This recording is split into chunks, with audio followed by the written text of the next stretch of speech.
ಸಾಗಿದವು ಶರಣಿಕರ ಕಾಮನಲಾಗುವೇಗವದೆಂತುಟೋ ಕಾಮನಲಾಗುವೇಗವದೆಂತುಟೋ ತೆಗೆ ಹೂಗಣೆಗಳೈದಲ್ಲ ರೋಮಗಳೆಂಟು ಕೋಟಿಯಲಿ ತೂಗಿ ನೆಟ್ಟವು ಕಣೆಗಳು ಎಂಬವೋ ಆಗರುವ ನಳುಕಿದನು ಪ್ರಜ್ಞಾಸಾಗರಂಗಳು ಮಧ್ಯ ಕಟಿಜಾನ್ವಂಘ್ರಿಮಿತವಾಯಿತು.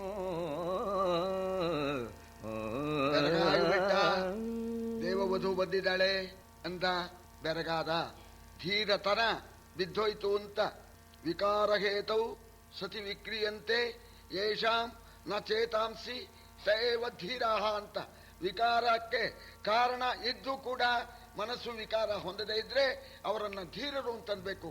ಇದುವರೆಗೆ ಧೀರನಾಗಿದ್ದ, ಬಂತು ಕೊನೆಗಾಲ, ನೋಡಿದ ಬೆರಗಾಗ್ಬಿಟ್ಟ, ಯಾವಳೋ ಈ ಸುಂದರಿ ಅಂತ ಅದೇ ಕಾಲ ಅಂದ, ಮನ್ಮಥ ತೆಗೆದ 5 ಬಾಣಗಳನ್ನು ಹೊಡೆದ. 8 ಕೋಟಿ ರೋಮಕೂಪದಲ್ಲೂ ಕೂಡ ಇವನಿಗೆ ಬಾಣ ನೆಟ್ಬಿಡ್ತಂತೆ. ಬಾಣ ನೆಟ್ಬಿಟ್ಟು ಏನಾಯ್ತು ಅಂದ್ರೆ ಸ್ಮೃತಿರು ವ್ಯತೀತ ವಿಷಯ ಮತಿರಾಗಾಮಿ ಗೋಚರ ಬುದ್ಧಿ ತಾತ್ಕಾಲಿಕಿ ಜ್ಞೇಯ ಪ್ರಜ್ಞಾ ತ್ರೈಕಾಲಿಕಿ ಮತ ಅಂತ. ಬುದ್ಧಿದ ಸ್ವಲ್ಪ ಭೇದಗಳು. ಸ್ಮೃತಿ ಅಂದ್ರೆ ಜ್ಞಾಪಕ ಶಕ್ತಿ, ಹಿಂದಿಂದನ್ನೆಲ್ಲ ಮರಿದೇ ಇರೋದು, ಅದಕ್ಕೆ ಸ್ಮೃತಿ ಅಂತ. ಮತಿ ಅಂತಂದ್ರೆ ಈ ಸನ್ನಿವೇಶಗಳಿಂದ ಮುಂದೆ ಹೀಗೆ ಬರ್ಬೋದು, ಇಂಥ ತೊಂದರೆಗಳು ಬರ್ಬೋದು, ಅದಕ್ಕೆ ಈಗಲಿಂದನೇ ನಾವು ಅದಕ್ಕೆ ಪರಿಹಾರ ಯೋಚನೆ ಮಾಡಬೇಕು ಅಂತ ಏನಿದೆಯೋ ಅದಕ್ಕೆ ಮತಿ ಅಂತ ಹೆಸರು. ಬುದ್ಧಿ ಅಂದ್ರೆ ಆ ಕಾಲದಲ್ಲಿ ಏನೋ ಒಂದು ಬಂತು ಗಂಡಾಂತರ, ನಮ್ಗೆ ಗೊತ್ತಿರೋಲ್ಲ, ಅಕಸ್ಮಾತ್ ಬಂತು, ಅದನ್ನ ನಿವಾರಣೆ ಮಾಡ್ಕೊಳ್ಳೋದಕ್ಕೆ ಏನ್ ಚಮತ್ಕಾರ ಮಾಡ್ತೇವೋ ಅದಕ್ಕೆ ಬುದ್ಧಿ ಅಂತ ಹೆಸರು. ಪ್ರಜ್ಞಾ ಅಂದ್ರೆ ಈ 3 ಸೇರಿದ್ರೆ ಪ್ರಜ್ಞಾ ಅಂತ. ಹಿಂದಿನ ಜ್ಞಾಪಕ ಇರಬೇಕು, ಮುಂದಿನ ಯೋಚನೆ ಇರಬೇಕು, ಆಗಿನ ಕಾಲದಲ್ಲಿ ಏನಾದ್ರು ಆಪತ್ತು ಬರೋ ಹಾಗಿದ್ರೆ ಪರಿಹಾರ ಮಾಡ್ಕೋಬೇಕು. ಈ 3 ಸೇರಿದ್ರೆ ಪ್ರಜ್ಞಾ ಅಂತ. ಅದುವರೆಗೆ ಗ್ರಹಚಾರ, ಅದುವರೆಗೆ ಪಾಂಡು ಮಹಾರಾಜನಿಗೆ ಆ ಪ್ರಜ್ಞಾ ಎಂಬತಕ್ಕಂಥದ್ದು ಸಮುದ್ರದ ಹಾಗೆ ಭರ್ತಿಯಾಗಿತ್ತಂತೆ. ಪ್ರಜ್ಞಾ ಸಾಗರ, ಇಲ್ಲಿ ಕವಿ ಹೇಳ್ತಾ ಇದ್ದಾನೆ, ಆ ಪ್ರಜ್ಞಾ ಸಾಗರ ಬತ್ತಂತೆ. ಎಷ್ಟು ಮಟ್ಟಿಗೆ ಬತ್ತು ಅಂತಂದ್ರೆ ಸಮುದ್ರದಲ್ಲಿ ಹಡಗು ಮುಳುಗಿದ್ರೆ ಕಾಣೋಲ್ಲ ಅಂತ ಸಮುದ್ರ. ಆ ಬತ್ತಾ ಬತ್ತಾ ಬಂತು, ಕಂಠದವರೆಗೆ ಬಂತು, ಎದೆ ಮಟ್ಟ ಬಂತು, ಸೊಂಟದ ಮಟ್ಟ ಬಂತು, ಮೊಳಕಾಲ ಮಟ್ಟ ಬಂತು, ಹೆಜ್ಜೆ ಮಟ್ಟ ಬಂತು, ಹೋಯ್ತು, ಒಣಗಿ ಹೋಯ್ತು, ಪ್ರಜ್ಞೆ ಪೂರ ಹೋಯ್ತು. ಪ್ರಜ್ಞೆ ಪೂರ ಹೋಯ್ತು ಅಂತಂದ್ರೆ ಅರ್ಥ ಏನು? ಹಿಂದಿಂದು ಗೊತ್ತಿಲ್ಲ, ಮರ್ತಾಯ್ತು ಅಂತ. ಹಿಂದಿದ್ದು ಕಿಂದ ಬರೋ ಶಾಪ, ಮರ್ತ ಹಿಂದಿದ್ದು ಗೊತ್ತಿಲ್ಲ, ಮುಂದಿಂದು ಗೊತ್ತಿಲ್ಲ, ಆಗಿಂದು ಗೊತ್ತಿಲ್ಲ, ಪ್ರಜ್ಞಾ ಹೋಯ್ತು, ಸಂಪೂರ್ಣವಾಗಿ ಹೋಯ್ತು. ಮರೆದು ಹಿಂದೆಲ್ಲವನು ಕುಂತಿಯ ನರಿಯಲಿಯದೆ, ಮರೆದು ಹಿಂದೆಲ್ಲವನು ಕುಂತಿಯ ನರಿಯಲಿಯದೆ, ಮೆಲ್ಲ ಮೆಲ್ಲನೆ ತುರುಗಿದೆಳಲತೆ ಬನದೊಳಾಡುವ ವಧುವ ಸಾರಿದನೋ. ಸೆರಗ ಹಿಡಿದರೆ ಬೇಡ ಬೇಡ ಬೇಡ ಬೇಡೆಂದು ಎರಗಿದನು ಚರಣದಲ್ಲಿ, ತರುಣಿಯ ತುರುಬ ಹಿಡಿದೆತ್ತಿದನು, ಹೆಣಗಿದರೆ ಒಡನೆ ಝೋಂಪಿಸಿದ.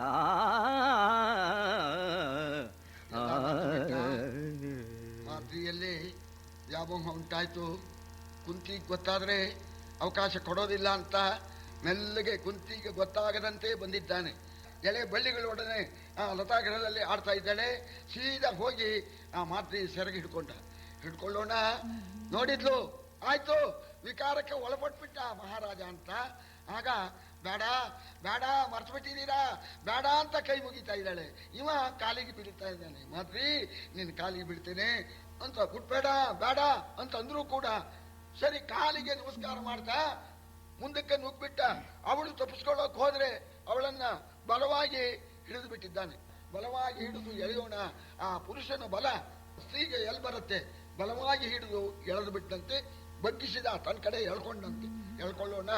ಆಗ ಮಾತ್ರಿ ಹೇಳ್ತಾ ಇದ್ದಾಳೆ, ಮಹಾರಾಜ ಕೊಂದೆಲ ಕಡು ಪಾಪಿ ಮರೆದ ಹಿಂದೆ ಮಾಡಿದ ಕೃತ್ಯವನು ನೀ ಮರೆದ ಹಿಂದೆ ಮಾಡಿದ ಕೃತ್ಯವನು ಮುನಿಗೆಂದ ನುಡಿ ಹೊಳ್ಳಗುದೆ ಸುಡು ದುರ್ವಿಷಯ ಕೆಳಸಿದಲ ಬೆಂದುದೇ ನಿನ್ನರಿವು ಅರಸ ಬೆಂದುದೇ ನಿನ್ನರಿವು ಧೈರ್ಯವನಿಂದು ನೀಗಿದೆ ಅಕಟ ನಿನ್ನಯ ನಂದನರಿಗಾರುಂಟೋ ನಿನ್ನಯ ನಂದನರಿಗಾರುಂಟೆನುತ ಹೆಣಗಿದಳು ಲಲಿತಾಂಗಿ. ನೀನು ನಾಶವಾಗೋದಲ್ದೆ ಮಹಾರಾಜ ಪಾಪಿ ಎಲ್ಲರನ್ನು ಕೊಲ್ತಾ ಇದೀಯಲ್ಲ, ಮರ್ತೋಗ್ಬಿಡ್ತೆ. ಆ ಕಿಂದ ಮನುಷ್ಯಗಳು ನೀವು ಮಾಡಿದ ಕೃತ್ಯಕ್ಕೆ ಅವರು ಕೊಟ್ಟ ಶಾಪ ಅದು ಎಂದಾದರೂ ಕೂಡ ತಪ್ಪೋದುಂಟೆ? ನೀವು ಇದುವರೆಗೆ ಧೈರ್ಯ ಮಾಡ್ಕೊಂಡಿದ್ದಲ್ಲ ಮಹಾರಾಜ, ಈಗ 16-20 ವರ್ಷಗಳಿಂದಲೂ ಕೂಡ ಮನಸ್ಸನ್ನ ಧೈರ್ಯದಲ್ಲಿ ಇಟ್ಕೊಂಡಿದ್ದಲ್ಲ, ಇವತ್ತು ಧೈರ್ಯ ಸುಟ್ಟೋಯ್ತೆ ಅಂತ ಕೇಳ್ತಾ ಇದ್ದಾಳೆ. ದುರ್ವಿಷಯಕ್ಕೆ ಇದರಿಂದ ಮರಣವೇ ಆಗೋದು, ಇಂಥ ಅಪೇಕ್ಷೆ ಮಾಡ್ತಾ ಇದೆಯಲ್ಲ, ನಿಮ್ಮ ಧೈರ್ಯ ಸುಟ್ಟೋಯ್ತೆ, ಧೈರ್ಯ ಮಾಡ್ಕೊಳ್ಳಿ. ಮಕ್ಕಳು ಪರದೇಶಿಗಳಾಗ್ಬಿಡ್ತಾರೆ, ಮಕ್ಕಳಿಗೆ ಯಾರು ಗತಿ ಅಂತ ಹೇಳಿ ಬೇಡ್ಕೊಳ್ತಾ ಇದ್ದಾಳೆ. ಆ ಶಾಪನು ಸ್ಮರಣೆ ಕೊಡ್ತಾ ಇದ್ದಾಳೆ. ಏನ್ ಕೊಟ್ರೇನು? ಆ ಮನ್ಮಥನ ಆ ಬಾಣದ ಏಟಿನ ಮುಂದೆ ಉಪದೇಶ ಯಾರದ್ದೂ ನಡೆಯೋದೇ ಇಲ್ಲ ಅಂತ, ಯಾರದ್ದೂ ನಡೆಯೋಲ್ಲ. ಕೊಂಬುದೇ ಬಯಲರಿತ ಗಿರಿತದ ಡೊಂಬಿನಾಗಮನೀತಿ ಗೀತಿಯ ಕೊಂಬುದೇ ಶಂಬರಾರಿಯ ಸಬಳವಲ್ಲ ಬೇಗೆ ಮೂಡಿದುದು ಬೆಂಬಿಡದೆ ಮರಳಿದೊಡೆ ಮರುಮೊನೆಗೊಂಬುದೆಂಬವೋಲ್ ಅವನಿಪತಿಯೊತ್ತಂಬರದಿ ಹಿಡಿದ ಬಲೆಯನು ಕೂಡಿದನು ಕಳವಳಿಸಿ. ಬೇಕಾದಷ್ಟು ಉಪದೇಶ ಮಾಡಬಹುದು, ಆದರೆ ಆ ಮನ್ಮಥ ಬಾಣಕ್ಕೆ ಸಿಕ್ಕಿರ್ತಕ್ಕಂಥವನಿಗೆ ಯಾವ ಉಪದೇಶವೂ ಅವನಿಗೆ ಹಿಡಿಯತಕ್ಕಂಥದ್ದಾಗೋಲ್ಲ. ನೀತಿ ಗೀತಿ ಯಾವುದು ಅವನಿಗೆ ಬೇಕಾಗೋದೇ ಇಲ್ಲ. ಯಾಕೆಂದ್ರೆ ಶಂಬರಾರಿಯ ಆ ಬಾಣವೇ ಅಂಥದ್ದು ಅಂತ. ಮನ್ಮಥನ ಬಾಣ ಅದು ನೆಟ್ಟಾಗ ಏನೂ ತೋಚೋದೇ ಇಲ್ಲ, ಶತ್ರು ಚಿತ್ತಿಲ್ಲ ಅಂತ ಸಾಯ್ತೀಯ, ಮುನಿಗಳು ಶಾಪ ಸತ್ತೋಗ್ಬಿಡ್ತೀಯ, ಮಕ್ಕಳು ಪರದೇಶಿಗಳಾಗ್ತಾರೆ ಅಂತಂದ್ರೂ ಕೂಡ ಸತ್ಯ ಅಂತ ಅವಳನ್ನ ಬಲಾತ್ಕರಿಸೋದಕ್ಕೆ ಹೋದಾಗ ಅವಳು ಓಡಿ ಹೋದ್ಲು. ಓಡಿ ಹೋದ್ರೆ ಬಲಾತ್ಕಾರವಾಗಿ ಅವಳನ್ನ ಎಳ್ಕೊಂಡ್ಬಿಟ್ಟ, ಅವಳನ್ನ ಕೂಡಿದ. ಏನು ಪ್ರಜ್ಞೆ ಹೋಗ್ಬಿಡ್ತು, ಕೂಡಿದ ಮಾತ್ರಕ್ಕೇನೆ ಆ ಸುಖದ ಝೋಂಪಿನಲ್ಲಿ ಮೈ ಮರೆದು ಓ ಸರಿಸಿದುದು ವದನ ಕಂಗಳು ಪೈ ಸರಿಸಿದವು ತೆಕ್ಕೆ ಸಡಲಿತು ದೇಗವಾರಿಸಿದು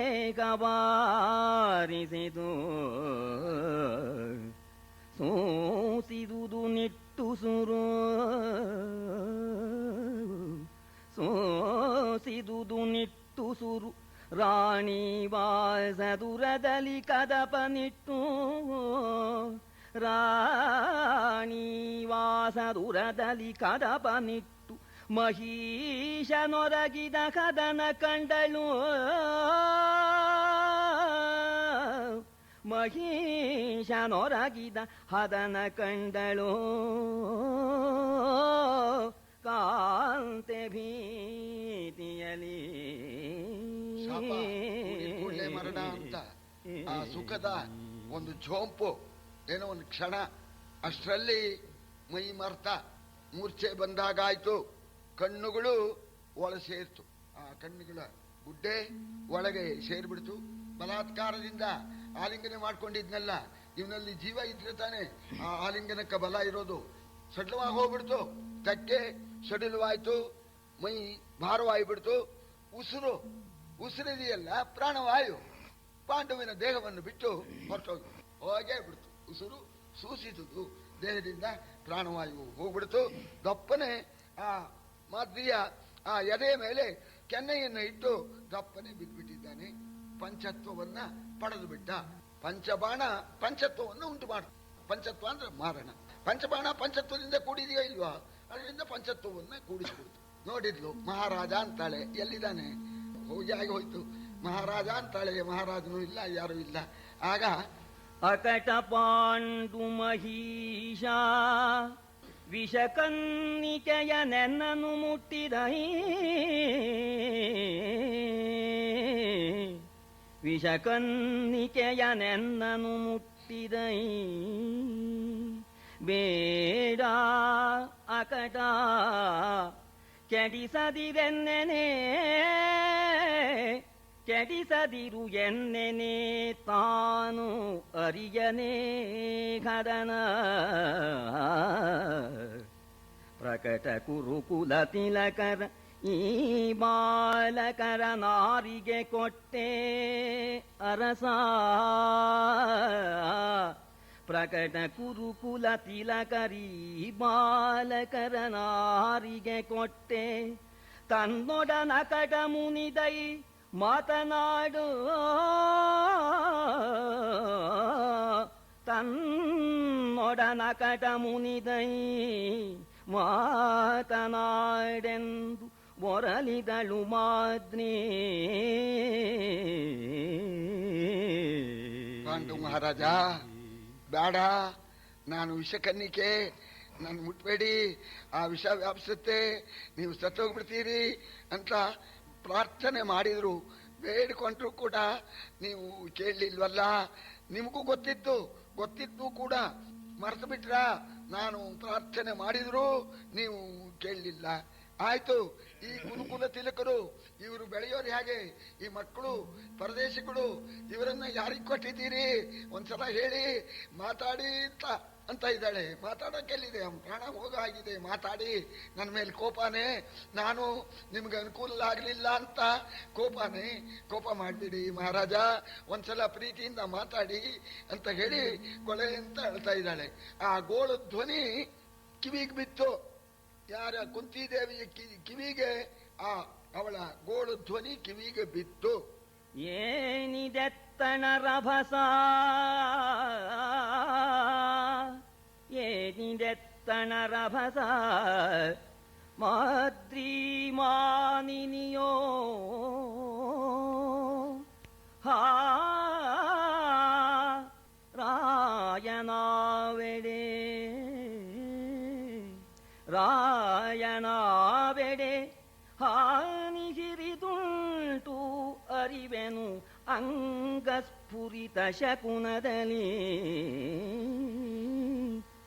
ಏನು ಮಾರಿಯೋ, ಏನು ಮಾರಿಯೋ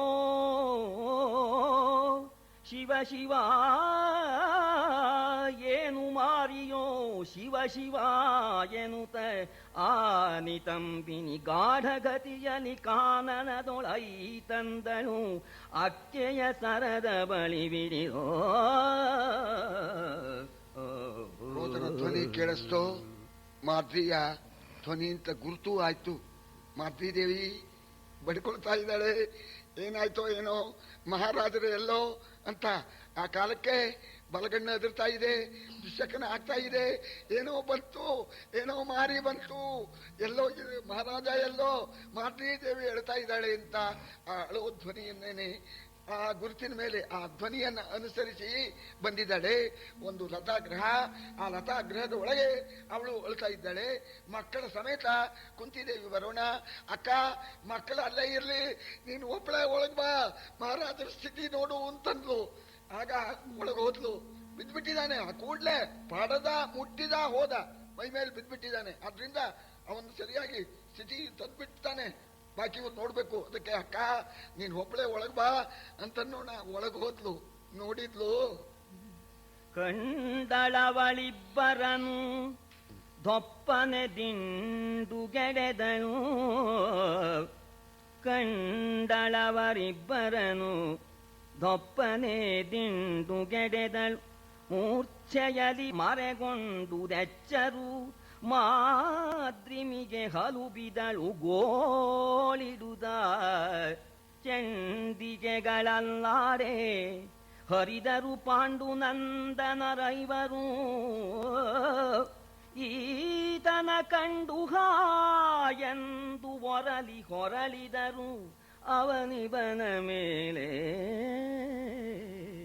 ನೋಡಿದ್ರು, ನೋಡಿದ ಮಾತ್ರಕ್ಕೇನೆ ಆ ಪಾಂಡುವಿನ ಆ ಶರೀರದ ಮೇಲೆ ದಪ್ಪನೆ ಬಿದ್ದುಬಿಟ್ಟಿದ್ದಾಳೆ. ಬಿದ್ದು ಬಿಟ್ಲು. ಅವಳಿಗೆ ಎಚ್ಚರ ತಪ್ಪಿಡ್ತು, ಇವಳಿಗೆ ಎಚ್ಚರ ಆಯ್ತು. ಮುಂಚೆ ಮಾತಿಗೆ ಎಚ್ಚರ ತಪ್ಪಿತ್ತು, ಇವಳಿಗೆ ಎಚ್ಚರವಾಯ್ತು. ಅವಳು ಮೂರ್ಛೆ ಬಿದ್ದಿದ್ದಾಳೆ. ಆಮೇಲೆ ಈ ಮಕ್ಕಳು ಆಮೇಲೆ ಒಳಗೆ ಬಂದಿದ್ದಾರೆ. ಒಳಗೆ ಬಂದು ಅವ್ರು ಬಂದ್ರಂತೆ. ಚಂಡಿಕೆಗಳು ಅಲ್ಲಾಡೆ, ಅವ್ರ ಜುಟ್ಟು ಅಲ್ಲಾಡ್ತಾ ಇತ್ತಂತೆ. ನೆಟ್ಟಿಗೆ ಬಂದ್ರಂತೆ. ನಿಮ್ಮಪ್ಪನ್ ನೋಡಪ್ಪ ಅಂತ ಮಾತ್ರಿ ಹೇಳಿದ್ದಾಳೆ ಮಕ್ಕಳಿಗೆ, ನಿಮ್ಮಪ್ಪನ್ ನೋಡ್ರಿ ಅಂತ. ಆಗ ಅಪ್ಪನ ಆ ದೇಹ ನೋಡ್ಬಿಟ್ಟು ಆ ಮಕ್ಕಳು ಬಹಳ ದುಃಖದಿಂದ ಅಪ್ಪನ ದೇಹದ ಮೇಲೆ ಬಿದ್ದುಬಿಟ್ಟು ಹೊರಡಾಡ್ಕೊಂಡು, ಬೊಪ್ಪದೇಶಿಗರಾದೆವೈ ಬೊಪ್ಪ ನಾವು ದೇಶಿಗರಾದೆವೈ, ವಿಧಿ ತಪ್ಪಿಸಿತಲ ನಮ್ಮ ಭಾಗ್ಯವನು. ಒಪ್ಪಿಸಿದೆ ನೀನಾರಿಗೆಮ್ಮನು ಬೊಪ್ಪ, ಒಪ್ಪಿಸಿದೆ ನೀನಾರಿಗೆಮ್ಮನು ಪೂರ್ವಕಾಲದಲ್ಲಿ. ಮುಪ್ಪಿನಲ್ಲಿ ನಿನಗೀ ಅವಸ್ಥೆ ಇದೊಪ್ಪುದೇ, ಮುಪ್ಪಿನಲ್ಲಿ ನಿನಗೀ ಅವಸ್ಥೆ ಇದೊಪ್ಪುದೇ. ಹೇರಡವಿಯಲಿ ಮಲಗಿಪ್ಪುದೇಕೆ ಬೊಪ್ಪ, ಈ ಹೇರಡವಿಯಲಿ ಮಲಗಿಪ್ಪುದೇಕೆಂದು ಒರಲಿ ಮರುಗಿದರ ಕುಮಾರಗರು. ಅಪ್ಪ, ಪರದೇಶಿಗಳಾದ್ವಿ. ಭಾಗ್ಯಲಕ್ಷ್ಮಿ ನಮ್ಮನ್ನ ಕೈ ಬಿಟ್ಟು ಹೋದಾಗಾಯ್ತು. ನಮ್ಮನ್ನ ಯಾರಿಗೆ ಒಪ್ಪಿಸಿದ್ರಿ ಅಪ್ಪ? ನಮಗೆ ಯಾರ ಗತಿ ಅಪ್ಪ? ಈ ಮುಪ್ಪಿನಲ್ಲಿ ಇಂಥ ಒಂದು ಅವಸ್ಥೆ ಬಂದ್ಬಿಡುತ್ತೆ. ಕಾಡಿನಲ್ಲಿ ಈ ನೆಲದ ಮೇಲೆ ಮಲಗಿದ್ದೀಯಲ್ಲ, ಮಲಗಬಹುದೇ ನೀನು ಅಂತ ಹೇಳಿ ಆ ಹುಡುಗರು ಅಳ್ತಾ ಇದ್ದಾರೆ. ಮಾದ್ರಿದೇವಿ ಅಳ್ತಾ ಇದ್ದಾಳೆ. ಆ ಸಂದರ್ಭದಲ್ಲಿ ಇವರ ರೋದನ ಧ್ವನಿಯನ್ನ ಕೇಳಿ ಹರಿತಂದುದು ಮುದಿಂ ವ್ರಜವು ಏಳಿಗೆಯ ಕಡು ಶೋಕರದದ ಚಡಾಳವನು ನಿಲ್ಲಿಸಿದರು ಸಂತೈಸಿಯ ಕುಮಾರಗರ. ಆಲಿಸಿದಳ ಕುಂತಿ, ಆಲಿಸಿದಳ ಕುಂತಿ ಮೂರ್ಛಾವ್ಯಾಳ ವಿಷ ಪರಿಹರಿಸಿ ಧರಣಿ ಪಾಲಕನ ನೋಡಿದಳು. ಧರಣಿ ಪಾಲಕನ ನೋಡಿದಳು ಬಿಸುಟೈ ತನ್ನ ನಿಲ್ದು. ಅರಸ ಬಿಸುಟೈ ತನ್ನ ನಿಂದೆನುತ ಧರಣಿ ಪಾಲಕನ ನೋಡಿದಳು. ಋಷಿಗಳು, ಆ ಅರಣ್ಯದಲ್ಲಿರ್ತಕ್ಕ ಋಷಿಗಳು, ಋಷಿ ಪತ್ನಿಯರು, ಮುನಿ ಕುಮಾರಕರು ಎಲ್ಲರೂ ಬಂದಿದ್ದಾರೆ. ಒಂದು ಕ್ಷಣಕಾಲ ಇವರ ದುಃಖ ನೋಡಿ ಅವರು ದುಃಖಪಟ್ಟಿದ್ದಾರೆ. ಆಮೇಲೆ ಸಮಾಧಾನ ಹೇಳ್ತಾ ಇದ್ದಾರೆ. ಹುಡುಗರಿಗೆ ಹೇಳ್ತಾ ಇದ್ದಾರೆ, ಅಪ್ಪ ಬರುತ್ತಪ್ಪ, ಯಾರಿಗೂ ತಪ್ಪಿಸೋದಕ್ಕೆ ಸಾಧ್ಯ ಇಲ್ಲಪ್ಪ. ಹುಟ್ಟಿದ ಮೇಲೆ ಮರಣ ತಪ್ಪಿದ್ದಲ್ಲಪ್ಪ. ಇರಬೇಕಾಗಿತ್ತು 4 ಕಾಲ, ಅವರ ಕಾಲ ಮುಗೀತು, ಕಟ್ಲೆ ಮುಗೀತು, ಹೊರಟು ಹೋದ್ರು. ನೀವು ಸಮಾಧಾನ ತಾಳ್ಬೇಕಪ್ಪ, ಧೈರ್ಯ ತಾಳ್ಬೇಕು, ಆಪತ್ಕಾಲದಲ್ಲಿ ಧೈರ್ಯ ಹೊಂದಬೇಕು ಅಂತ ಹೇಳಿ ಹುಡುಗರಿಗೆ ಸಮಾಧಾನ ಹೇಳ್ತಾ ಇದ್ದಾರೆ. ಮುನಿಪತ್ನಿಯರು ಈ ರಾಣಿಯರಿಗೆ ಸಮಾಧಾನ ಹೇಳ್ತಾ ಇದ್ದಾರೆ. ಅಷ್ಟೊತ್ತಿಗೆ ಈ ಕುಂತಿದೇವಿಗೆ ಎಚ್ಚರವಾಯಿತು. ಆ ಮೂರ್ಛೆ ಎಂಬತಕ್ಕಂಥ ವಿಷ ಅದು ಬಿಟ್ಟು ಹೋಗೋಣ. ಮೂರ್ಛೆ ಬಿಟ್ಟೋಯ್ತು, ಎಚ್ಚರವಾಯಿತು. ಮಹಾರಾಜನ್ ನೋಡಿ ಬಹಳ ಸಂಕಟದಿಂದ ಹೇಳ್ತಾ ಇದ್ದಾಳೆ, ಮಹಾರಾಜ ಅರಸ ತನಗರುಹದೆ ಸುರಸ್ತ್ರೀಯರಿಗೆ ಹರಿದೈ ನಿನ್ನ ವಧುಗಳ ತುರುಬ ಕೊಯ್ಸುವೆನು, ಅವರ ತೊತ್ತಿರ ಮಾಡುವೆನು ತನಗೆ. ಅರಸಿ ನೀ ಮಕ್ಕಳನ್ನು ಸಂಬರಿಸಿಕೊಂಡಿಗುದು, ಅರಸಿ ನೀ ಮಕ್ಕಳನ್ನು ಸಂಬರಿಸಿಕೊಂಡಿಹುದೆಂದು ಮಾದ್ರಿಯ ಕರವ ಹಿಡಿದರೆ ಕುಂತಿಗೆಂದಳು ಕಾಂತೆ ವಿನಯದಲ್ಲಿ. ಮಹಾರಾಜ, ನಮಗೆ ಹೇಳದೇನೆ ದೇವಲೋಕಕ್ಕೆ ಹೋಗ್ಬಿಟ್ಯಾ? ಅಪ್ಸರ ಸ್ತ್ರೀಯನ್ನು ಪಡೆಯೋಕೆ ಹೋಗ್ಬಿಟ್ಯಾ? ಬಿಡೋದಿಲ್ಲ, ಅಲ್ಲಿಗೆ ಬರ್ತೇನೆ, ನಿಮ್ ಜೊತೆಯಲ್ಲಿ ಅಲ್ಲಿಗೆ ಬರ್ತೀನಿ. ಆ ಸುರವಧುಗಳಿದ್ದಾರಲ್ಲ, ಯಾರ ಹತ್ರ ಹೋಗಿದೆಯೋ ನೀನು, ಆ ಸುರವಧುಗಳ ಮುಡಿ ಹಿಡ್ಕೊಂಡು ಎಳ್ಕೊಂಡು ಬಂದು ನನಗೆ ತೊತ್ತರನ್ನಾಗಿ ದಾಸಿಯರನ್ನಾಗಿ ನಾನು ಮಾಡ್ಕೊಳ್ತೇನೆ. ಬಿಡೋದಿಲ್ಲ, ನಾನು ಬಂದೇ ನಿನ್ನ ಹಿಂದೆ. ಮಾದ್ರಿಗೆ ಹೇಳ್ತಾ ಇದ್ದಾಳೆ, ತಂಗಿ ಮಕ್ಕಳ ಯೋಗಕ್ಷೇಮ ನೀನು ನೋಡ್ಕೋ, ನಾನು ಮಹಾರಾಜನ ಜೊತೆಯಲ್ಲಿ ನಾನು ಸಾಗಮನ ಮಾಡಿ ಸ್ವರ್ಗ ಲೋಕಕ್ಕೆ ಹೋಗ್ಬಿಡ್ತೀನಿ ಅಂತಂದಾಗ ಮಾದ್ರಿ ದೇವಿ ಹೇಳ್ತಾ ಇದ್ದಾಳೆ, ಅಕ್ಕ